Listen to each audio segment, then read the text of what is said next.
Welcome to the Journal of Biophilic Design podcast.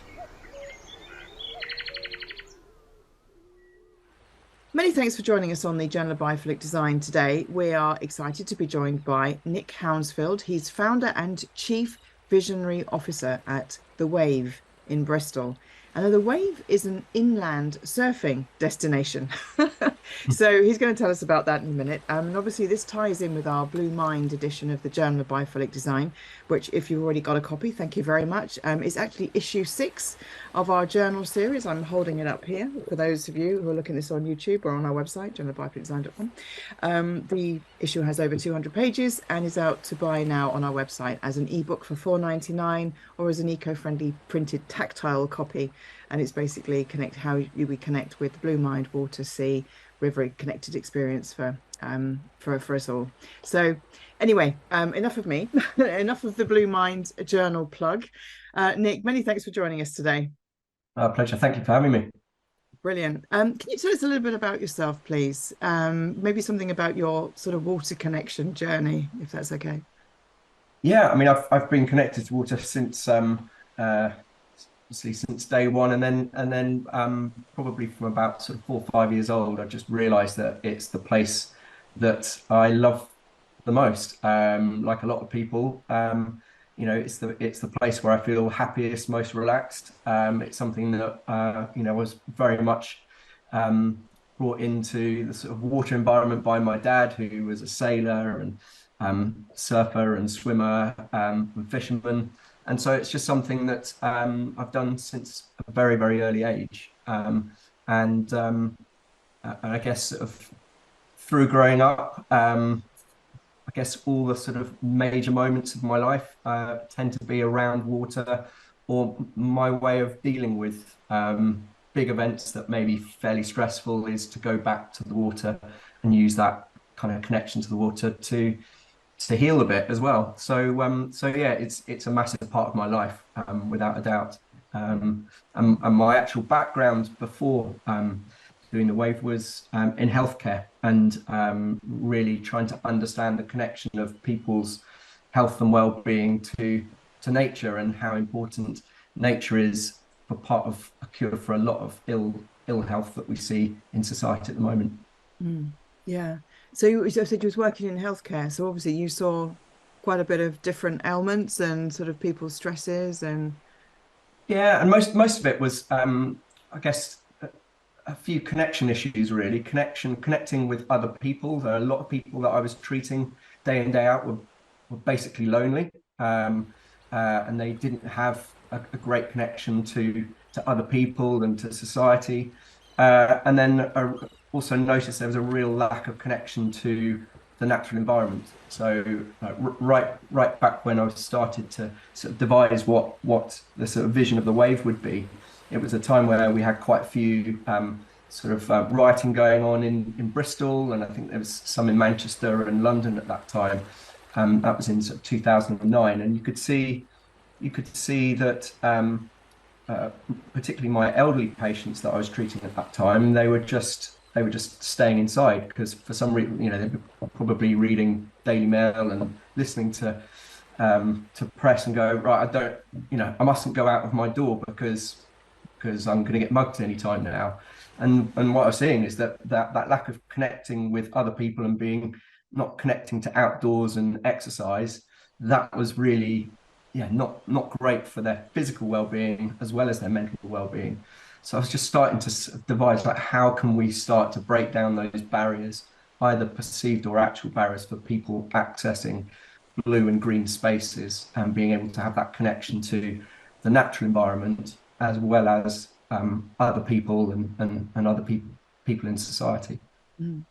I think the more I'm sort of doing this, sort of exploring things about biophilic design, the more, it seems so unreal almost that we have lost that connection. And it's like, where did it go wrong? It seems like it was the Industrial Revolution and that we've all been shut inside and things, because everybody used to be outside, they'd be on their doorsteps, they'd be talking and chatting and gathering fruit, and it was more of we knew where our food came from. And it just seems like we've lost that, and with that, we've got all these mental health issues, and as you say, this sort of social divide, and the struggles as well. I mean, that's the reason I've set this up in the first place, because I've realised my mum's connection to nature had been sort of taken away when she was in a healthcare environment, and I Mm. wanted to bring that back.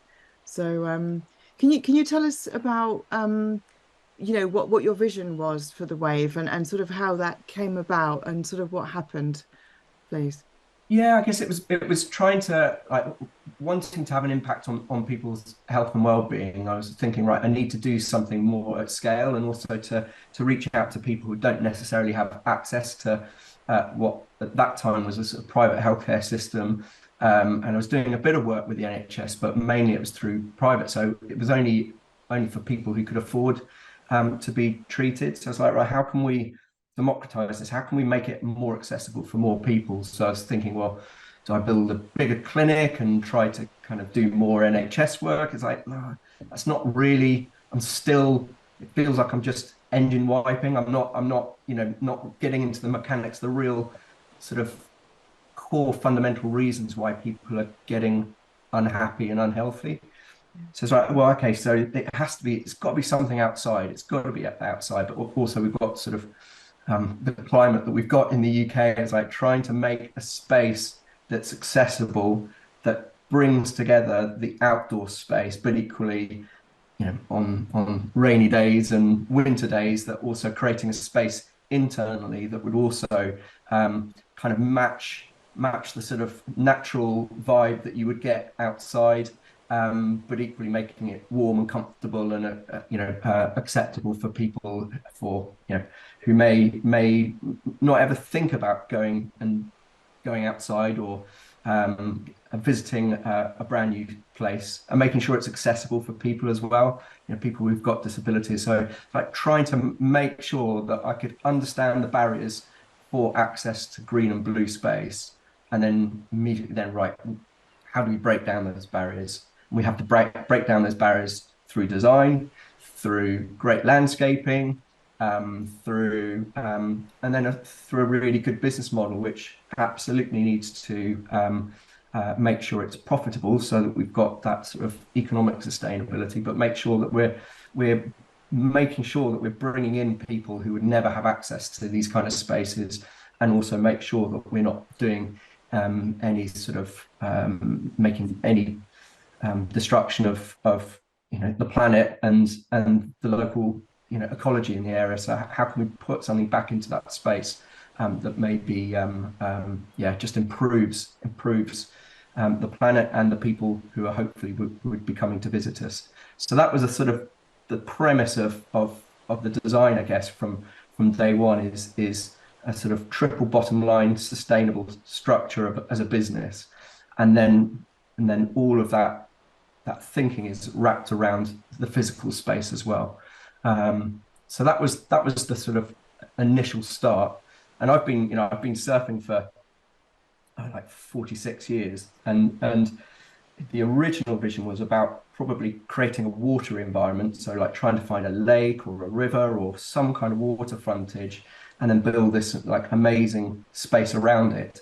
But actually, as luck would have it, I just was on YouTube one day, and it was the day that they released this new technology that could make perfect surfing waves. And that was like complete eureka moment where I went, oh my goodness, like literally lifting a slice of the ocean and nestling it into this countryside. How cool would that be? Um, and roll forwards 10 years, and yeah, we managed to build it and deliver exactly what we were wanting to deliver in terms of getting people, creating access for the sort of blue and green spaces for people of all ages, all backgrounds and ability. So yeah, it's super proud to have done it, but that's deeply embedded right at the beginning, was a very clear purpose and a very clear mandate in terms of how we were going to deliver this as a business. Yeah, that sounds fantastic. And can you sort of maybe describe what happens there really? You know, what the wave is for Mm. those. Maybe I should have said that first. I should have done the That's right. description first. Yeah, I mean, I would say just imagine a huge slice of the ocean, almost like if you imagine like a really amazing cove down by the beach. It's like taking that slice, like a cake slice of ocean, and lifting it up and dropping it right in the middle of the field. So, what we've got is absolutely perfect surfing waves, and like you get at the beach, you've got sort of bigger waves that are breaking in, further out for people who are sort of more competent. And then you've got really nice white water waves on the inside for people who just want to splash and play around or bodyboard or what have you. So it is just like a slice of the ocean. But what's beautiful about that is it's all completely controlled. We can change it 1 minute to the next, depending on people's abilities. It's a big stop button that we can press if anything happens. We can just stop the wave. So unlike the ocean where you can't stop, it means that we can really control that environment. And the water is Caribbean color. It is like does look perfect.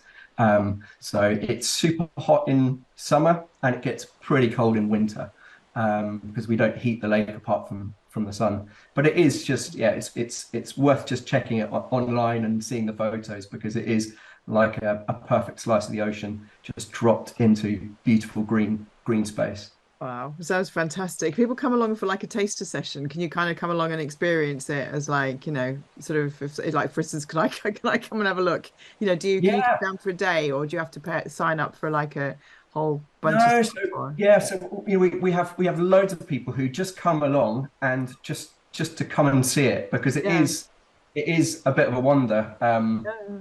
like how this all fits together and it does and because we've got like a really cool we made sure that we put in like a pier structure right down the center of the lake so the lake's got sort of two sides and so we've got a pier structure so loads of people just come along with kids grandparents and they just like you would go along to a pier down at I don't know down at Brighton Pier or Weston-super-Mare they just come along have something to eat have a coffee walk around the lake, walk down the sort of main spine and be really close to the action. Yeah. And then those people who want to get in the water, yeah, of course, people can book in and have taster sessions and proper lessons with our coaches. Or people who already can surf, they just book in and it's almost like yeah, just booking in a gym. You just come along and have a go. So but Yeah. yeah, we get so many people just coming along and spectating and watching it and just yeah, being in and around water. I don't think you have to be in the water to be able to get the benefits. Actually, the sound of waves, rolling down the lake because it's completely quiet the technology. So all you say when if you close your eyes, sat on the pier it just looks like or sounds like you're just down by the beach. It's yeah, it's quite bizarre. But yeah, that's it. That's the sound of water, being able to see blue space and seeing people get excitement. It almost creates a sort of real positivity, which is infectious, which is why we've done it. Yeah, absolutely. And because it's close to Bristol, isn't it? It's in that area. I mean, Yeah. obviously, why for you is it really was it important to locate close to these sort of urban environments? Um, First of all, it's close to where I live, and I wanted to be able to, like, we're going to build something amazing with surfing. I kind of wanted it to be somewhere near where I lived, which is why we didn't do it in sort of London and other places first. Although we're going to do one in London, Oh, but wow. wanted to do something in Bristol. I know Bristol is a really good place for us to do it because it's right on the crossroads of the sort of M4, M5 corridor. So it's right close to the motorway junction. So everybody who's already going down to the coastline, to Cornwall, Devon, South Wales, who probably are wanting to head to a beach, actually creates a perfect stop-off place.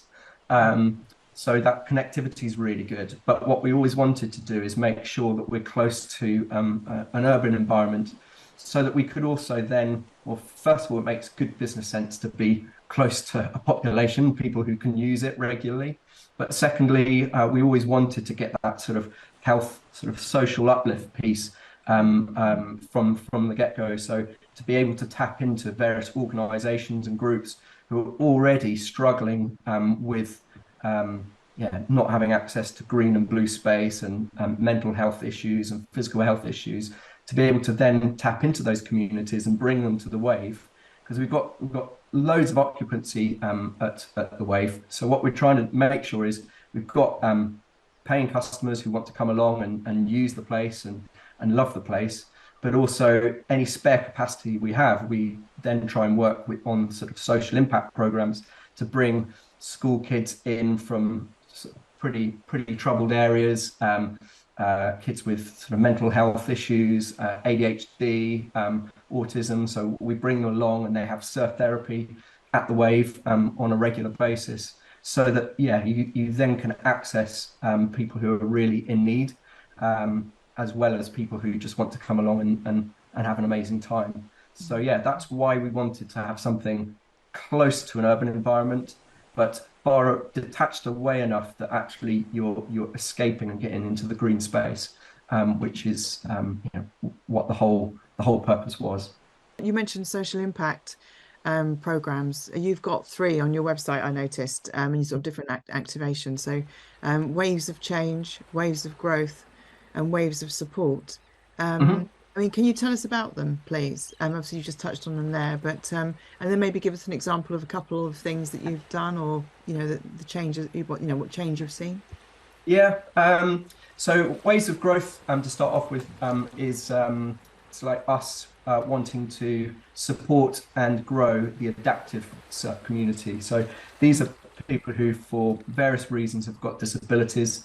Some are amputees, some are blind, some are deaf, some have got sort of cerebral palsy, all manner of different sort of mobility issues. And what we wanted to do is, first of all, make sure that the whole space was designed so that that is accessible and not just ticking boxes, but actually truly accessible, whereby we think through all the design of everything to make sure that there aren't barriers. So we've been growing that group actually before the Wave was even built, and supporting that.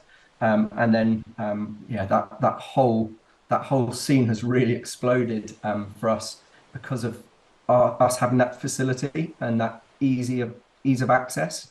Because a lot of people who are wanting to go to the beach and go swimming and stuff like that, if you've got a wheelchair, it's really hard to get down to the beach. And it's getting better and better with time. But having a place that's absolutely geared up for people to come is great. And we've held a couple of adaptive championships Oh, really? already, which has been brilliant. And that all builds towards, because surfing is now part of the Olympics, but hopefully in the next couple of months, it will be announced that surfing will be part of the Paralympics. So we've now got like the most amazing training facility for these athletes. And we have got genuine medal contenders already in our midst. So hopefully that whole sport will grow, which is good, good for messaging and getting people out there and understanding what that amazing community is doing. And of course, it's great for us because it really highlights the way that we've gone about building a business. And then waves of change. So that's about, most, like a whole sections of society and business. Surfing has been very male, white dominated for well, since it started really. And waves of change is our way of being able to change the face of what surfing looks like and that representation. So working a lot with the BAME community, the gay community, working to try and look at what the cultural and the perceived or actual and cultural barriers for people to get into surfing for the first time. So, for instance, we've been working with an incredible group called Open Minds Active, who are a Bristol-based swimming organisation, which mainly takes sort of Somali or Muslim women swimming for the first time. And they've been doing that for a couple of years. And we've now partnered with them to bring them surfing. But the barriers to surfing is around particularly wardrobe. Is like what you wear. It's like you have to really break up the whole trying to think of the word, the sort of the silhouette of the female figure. So we worked with this amazing company called Finisterre to develop a sea suit, which is you wear a wetsuit, but on top of that you have a much more culturally appropriate wear, and it means that they can get in the water with our female coaches and are able to experience the whole space exactly like anybody else should be. So it's like just looking at those barriers and trying to sort of break them down. And then the last bit, which is waves of support, is anybody trying to support organisations who are struggling with sort of mental health issues or have got some kind of, probably more mental health problems, and being able to create a safe space for them to be able to, like I was saying, surf therapy, bring people into the water, use the space, being able to have conversations, create a safe space to have a go and to fall over and get back up, but also have that good conversation with mentors and be able to break down some of their,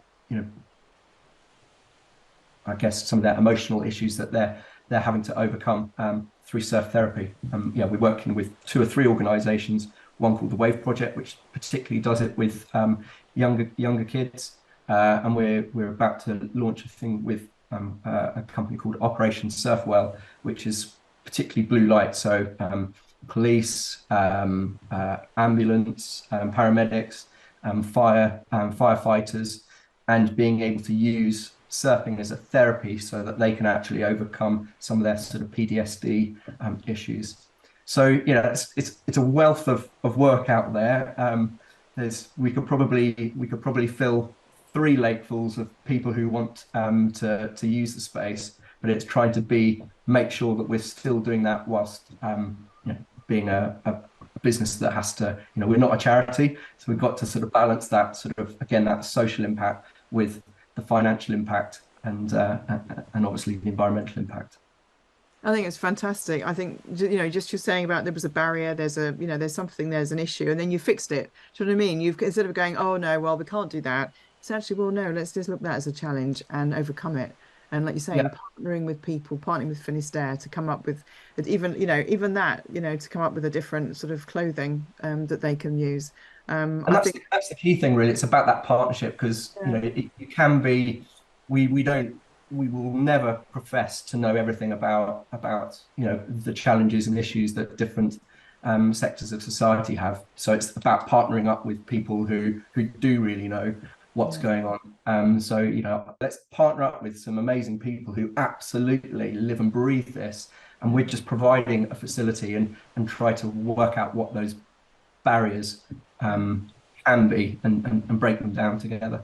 Yeah, it's amazing. I was going to ask you, obviously you say about that connection to nature. For you, why is that nature connection important? I mean, obviously, if someone was to take that away from you, I think probably the same as me, you'd probably go slightly bananas. What is it, do you think that it is in nature that we need so much? It's a really good question, trying to actually put the finger on what it Yeah, is. Apart from it's everything. yeah, And I guess we've all, through lockdown, we all had a taste of what it's like to have that taken away from us. And really lucky for a whole load of us that it's like, oh, as soon as lockdown happened, stopped, we could get out there and absolutely love being back outside and doing all the things that we wanted to do, and the freedom that gives you. But it's really, really easy to forget that is lockdown is some people's life. It was like that before the pandemic, and it continues to be like that after the pandemic. young families that are all stuck in high-rise apartments and don't have any green space, blue space at all. Probably the walk along a concrete road to get to school, and it's a concrete playground or a tarmac Yeah. playground. There's no green space there, and that is their life. And how that just doesn't feel like it's a healthy existence. So, for me, it's like I know how important it is for me because, and like a lot of people through lockdown, realized what we were missing. And I think a lot of it now is like trying to open up, and again that democratizing that open space, green space, blue space, just having some horizons around us to be able to just lift your head, lift your mind, lift your spirits. Whereas if the whole time you're just around sort of things that have been designed to just encapsulate you the whole time, just creates such a close-minded spirit as well as an attitude. And I think that's a real shame, particularly for the younger generation, if they're growing up in that space. And we're trying to sort of pump them with through media about, oh, it's really important that you've got to protect this environment and the climate, and we've got climate emergency and all that kind of stuff. Well, there isn't connection to the climate. There isn't a connection to nature. So why would anybody want to be protecting something where there isn't a connection? So I think it'll be really important going forwards about how we need to open up those spaces, because I think um, if people understand how it affects their own physical and mental well-being, then they're more likely to want to protect it. So suddenly the messaging about climate crisis and all the rest of it becomes more relevant. But it's really hard when you've got millions of people who are landlocked, no access to green and blue space, to then give them messaging about why it's really important to protect the environment. So I don't know whether I answered your Yeah, no, question, you did. No, but it's going to say it's true though, isn't it? Because if you're stuck in a high-rise block and you're going from there, walking like down a concrete pathway to school, like you say, and you're just surrounded by asphalt, concrete, white spaces, and it's like being in a prison environment ultimately, isn't it? Because and then you're being told, oh yes, well, we need to protect the environment, but you don't really know it, you don't understand it, you don't feel it. I mean, that's one of the things that's really, for me, biophilic design is so important because obviously there's biophilic design in spaces. So, our tables and wood and having all sort of, that direct connection to nature and plants and better air quality and all this sort of stuff that we have when we're outside to bring that sort of best feeling in the built environment. So we get the benefits from that. But mm, I'm incredibly I always advocate it, and I try and sort of speak to whoever I can when they're sort of involved in planning, but to bring more green spaces and even and ponds and things to kind of add that fascination to us mm, when we're just going about our everyday. And imagine if you were going to a hospital. I mean, you mentioned you worked in healthcare, and as I said, this is where sort of my kind of thing came from as well. But you're going from one place to another. If you're going on public transport, you're in a little tube. You come out, you're waiting at the bus stops could be different. Do you know what I mean? mm, The urban design could be done in such a more positive, holistic, joined up way with all these partners. With wildlife trusts and just to create this more safe. Obviously, because we don't want things jumping out at us because then that's the negative side of things. But why not actually as well? But anyway, that's like but yeah, but having that sort of just you know, it's I interviewed somebody and they said, we are nature, and it's true. We're not. We forget that it's not us and them, and it's not us and it. We mhm, are nature, and I think you're right. I think that's what you're saying is that when we shut ourselves off from it, we get sick, and that's what this whole biophilia mhm. concept is. It's about that love of nature, that love of life and living entities. And I always say as well, it's not just plants and trees, it's about animals and each other as well. Yep, It's about life. Yeah. yeah. Just reestablishing those connections that have been lost, and you can look back, historically, you know, um, as you say, that connection was just intrinsic. It's Yeah. just what we were. Whereas for some reason, and again, is it the revolution? But as the human race has progressed, we've actually tried to disconnect it, as though almost as though we're better than nature. And that's the real rub, I think, is that we are not better than nature. We are nature, and actually, nature's got so many of the cures to our ills, and we have to be mindful of that, and get back to promoting it. That being natural isn't some kind of woo woo. That's something for other people. Technology is amazing, but it is important. It's interesting that so many companies, are now looking at that sort of biophilic design to go, actually, if we want something to be sustainable for the long term, to have real longevity, actually, you do need to go back to nature for that design brief, because there's a reason why we've evolved and that whole planet's evolved over millions of years, is because that design, nature design, has actually lasted, the test of time for millions of years. And if you go back to that, that's quite often why the cure for all sorts of illnesses, but also design problems, Mm. it's all there. We need to be cognizant of it, really. Yeah, absolutely. So what is it about water, do you think? What is, obviously there's such a it's a powerful thing, it's a beautiful thing. You talked about the sound. There's also the smell of Mhm. water, isn't there? Mhm. The ions, is it negative ions and things that we get from that? What is it about that this blue mind that we talk about? What is it about that, do you Yes, think? blue mind, blue health. It is because being in that space, we know that there's some really good research that's out there now around all the different senses and how that impacts physical and mental well-being. I mean, obviously, being in and around water, particularly in water, Mm. having your weight, gravity being taken away from your body. And being able to move in a space. That's why hydrotherapy is really good for people with arthritis or got joint issues. Being able to use a space that's just taken a bit of gravity away from it is really good for you.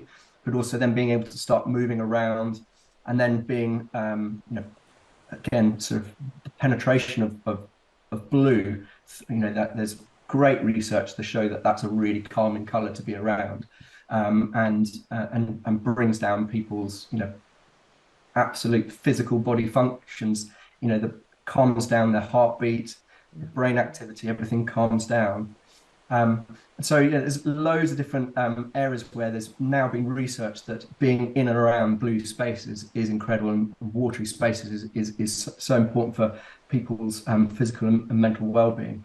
Mm. And then I guess the thing which I love around surfing, so if you were to sort of take still water and then go, right, what is it about surfing? For me, that's about the sort of the ebb and flow, where you're doing something incredibly um, focused, particularly an activity where you like have to be in the moment, and you don't think about anything else apart from having to catch this wave, because you kind of don't want to wipe out, and you want to ride the wave, because you know that you're just going to have the best feeling ever, just riding the wave. So you've got this sort of locked in, focused moment, which became, this, they talk about sort of almost like Zen like, being really, really focused, and how mindful that is, where all the other worries in your world just melt away because you're focused on this thing, and that activity. And then I love the other side, that sort of ebb and flow, to then go to the bit where that peaceful calm, when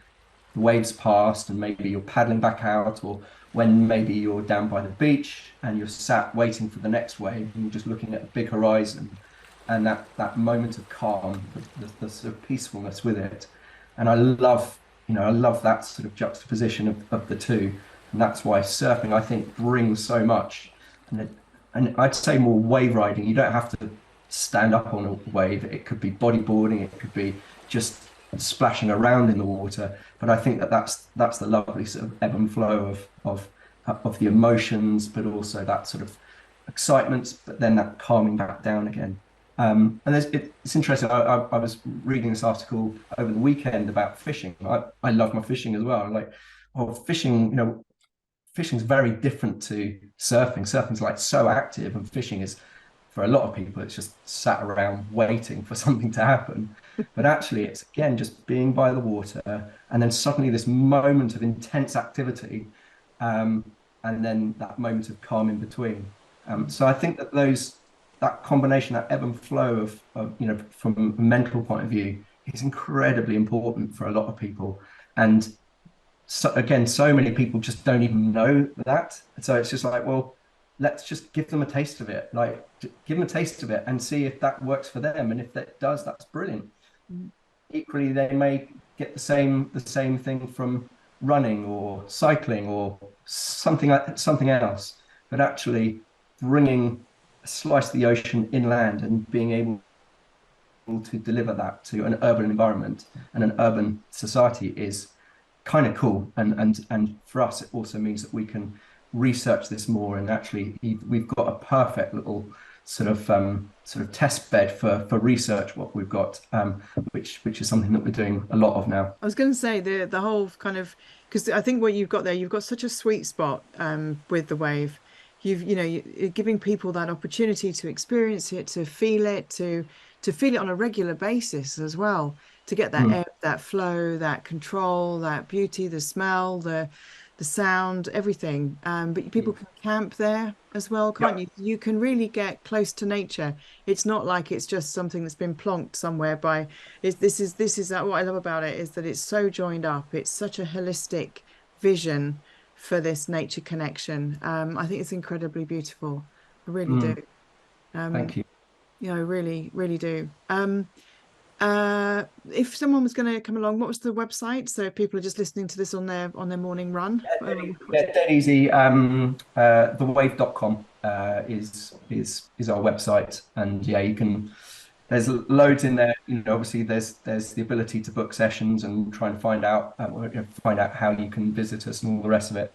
But also, there's more than that. The sort of layer underneath it is a lot more around our community and the culture and what we're trying to develop, sort of far reaching, just purely from a single wave destination. I guess a lot around our purpose and what we're trying to achieve through building this amazing place. And so it can be an amazing place that people can just utilize, almost like just a as I say, just like visiting the beach.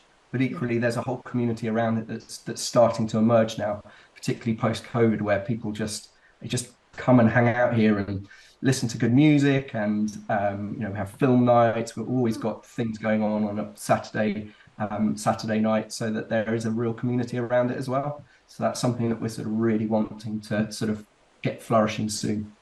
That's lovely. It's really nice. There's a whole surfing community, isn't it? It's that whole surfing thing, the kind of, yeah, say music, food, sharing, laughter. This kind of, you get this all positive thing. So, Yeah, exactly. Yeah, we're trying to bring the positivity that comes with that sort of yeah. surf community, which has always been kind of cool, but also felt quite niche for a lot of people. Actually, like starting to open that up and say, right, what is that? This is about bringing together people who've got some really common, yeah, things that they love, which is obviously water, waves, being outside, Yeah. and trying to disconnect themselves from the things that are fairly troubling in society, and just like, actually, this is a place and a space for me to find the best version of myself. That's really nice. Before I ask you a final question, is there anything else you'd like to add? No, not really. I mean, it's this. I guess the main thing is that this it's been really great, like this whole journey of building the wave. But I really see that this is the sort of thing that can start to spring up in other cities and in other countries, because um, well, because I think everybody should have an access to these kind of facilities. It may not necessarily be a wave, but even in terms of designing, master planning huge developments, I think it's something that we should be mindful of going forwards. like building a future that is actually much more sustainable for a society, and actually learn from the mistakes that we've had previously and incorporate like really good design in master planning cities, towns, settlements in the future. And I think that what's been great is the wave has demonstrated that actually you can do that triple bottom line where you're doing the right by the planet, looking after the people along the way, and also having an economically viable model. I just would love that to be that thinking. It's like being able to be replicated in other places, whether there's a wave there or not. But that triple bottom line philosophy really can work if it's properly committed to. It's fantastic. Lovely. Thank you. So the final question that I ask everybody at the end of the podcast is the magic question. If you could paint the world with a magic brush of biophilia, what would it look like? Wow, a magic brush of biophilia.